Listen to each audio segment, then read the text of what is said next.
Morning, folks. Ron Ray here with Turning 65 Solutions. This morning, we are going to discuss the difference between a Medicare Advantage PPO and a Medicare Advantage HMO. Those are the two predominant types of Medicare Advantage plans out there. And we get a lot of questions, what's the difference between a PPO and an HMO?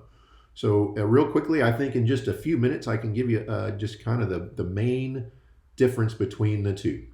Okay, so if you look at the chart here, on the PPO side, I'm going to start out with the HMO side. So with an HMO, that's called a health maintenance organization. And the main thing you need to remember is that an HMO is more restrictive. So they've got a list of doctors who are contracted with the plan, and those are the doctors you're allowed to go to.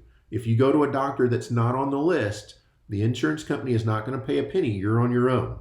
And another thing is, typically, you are going to have to choose your primary care provider, and that's your primary care provider for the year. Except in very special circumstances, you're going to be stuck with them. Okay?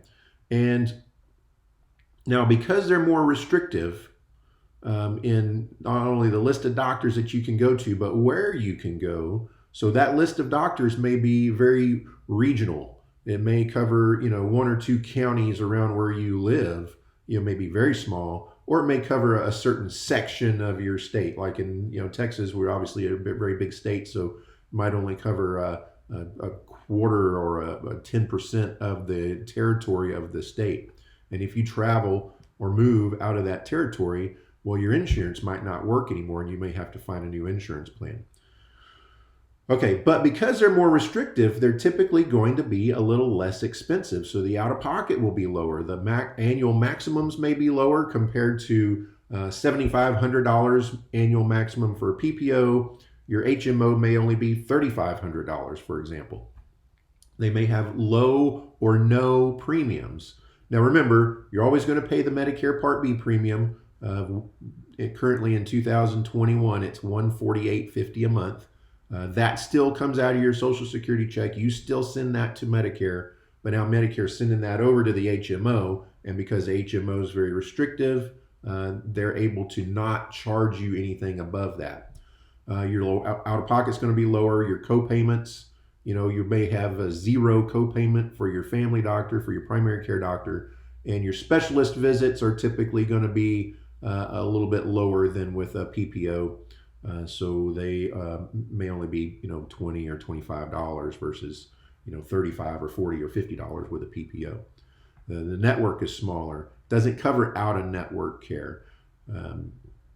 Okay, so that's an HMO. I would say that HMOs are for people who are very, very cost conscious. You're on a lower fixed income, and you want to really pinch pennies and make sure that you're not spending too much money. Also, you're not sick. You don't have a bunch of chronic conditions that you're going to the doctor all the time for.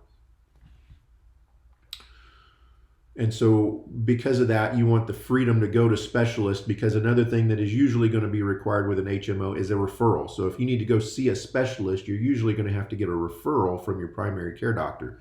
So if you've got some chronic conditions and you go to a lot of specialists, maybe you go to specialists more than you go to your primary doctor, that can be it can be troublesome. It can be, a hassle to get that referral every time.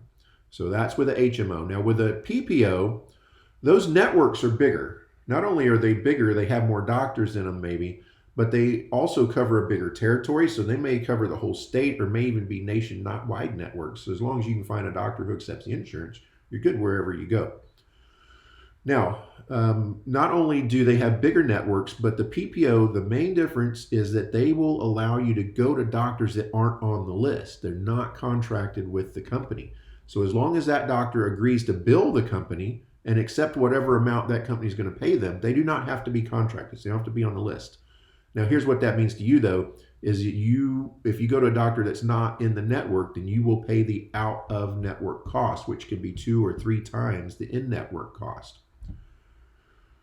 Okay, now you're also probably not going to need a referral with PPOs. So if you need to go to your specialist, you don't have to go through your primary doctor as a gatekeeper. You can just go straight to your specialist without ever contacting your primary care doctor to get a referral, and probably not, have to pay a copay in both places.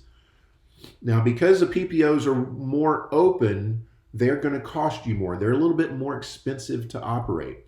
So their out-of-pocket maximums are going to be higher, up to $7,500 this year. And their copays and co-insurances are going to be a little bit higher too. So although there are a few PPOs that still offer a zero copay for your family doctor, for your primary care doctor, your specialist copays are going to be higher. Also, your inpatient hospital stay copays are going to be higher. Your outpatient surgery, all those things, the percentage that you pay out of pocket is going to be a little bit higher, up to the maximum. And also, because they're less restrictive, there's not that many of them that have a zero monthly premium. So you may pay $10, $15, $25 a month. And some of them, if they're very specialized PPOs or they're very local, there's some hospital systems that own and operate PPO plans. They can be pretty expensive. So the premiums above the Medicare premium, which you're going to continue to pay, may be very expensive, in the hundreds of dollars, more than Medicare supplement. So you really need to do a good comparison there. Now, one thing that they do have in common for most plans is that they do all include the dental, the vision, the hearing, the Part D, and it's usually the silver sneakers type plan programs. Some of them have the over-the-counter and the benefits. Now, they're not all built the same. You have to do a good comparison, but those are some things that they do have in common.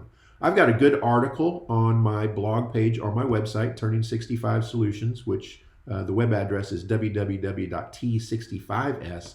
I'll put a link to that blog article in the description down below. Also, if you have any questions at all, you can call us on the phone. The number is 830-217-6711, or reach out to us on the web at www.t65s.com. So I hope that's helpful. Also, if you like these videos, try and put out a bunch of them in the next few weeks. Don't miss them. Be sure you subscribe to this channel and click the little bell beside that so you get notified every time I post a new video, and so that you don't miss out on any of the information that I'm giving you. Also, if you liked it, give it a thumbs up, and that helps YouTube get it out to more people that are interested in this topic. So until next time, folks, have a great day. Bye.